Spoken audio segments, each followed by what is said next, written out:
when Tristan and I came to this church in 1977, our daughter Beth was born during that time, a few months afterwards. And when Christmas came around, we were very excited about our own child's first Christmas. And it really got me to thinking about how important Christmas is to children and how children love Christmas.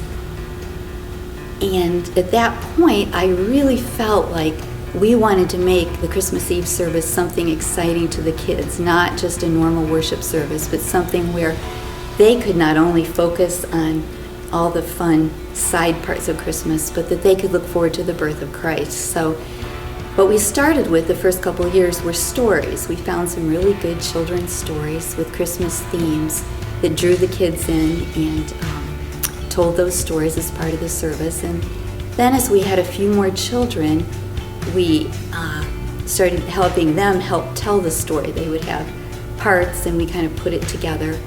But soon after that, we discovered there were Christmas musicals out there. And we found a musical where we can involve I would say, a dozen kids at that point in singing and telling about Jesus and being a part of the ministry. We've always stressed to the kids that this is their opportunity to share about Jesus to people who wouldn't necessarily be in church any other time. I think it's just exciting to watch the kids start at preschool with Away in the Manger and then just grow and want to do it every year and just see them develop their skills and just the fun that they have doing. I think God has used the musical in a big way.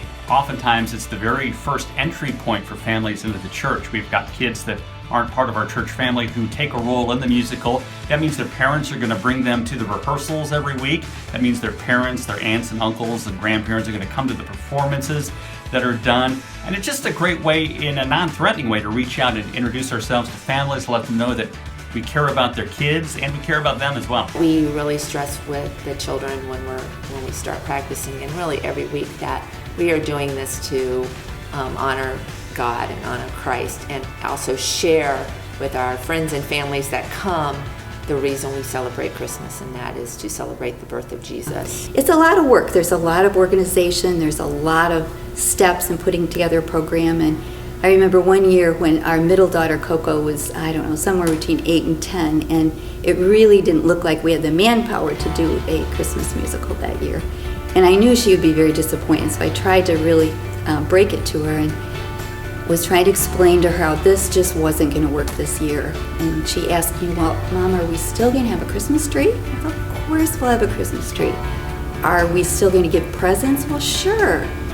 And she looked at me as only a child can and said, so we're just leaving out Jesus, right?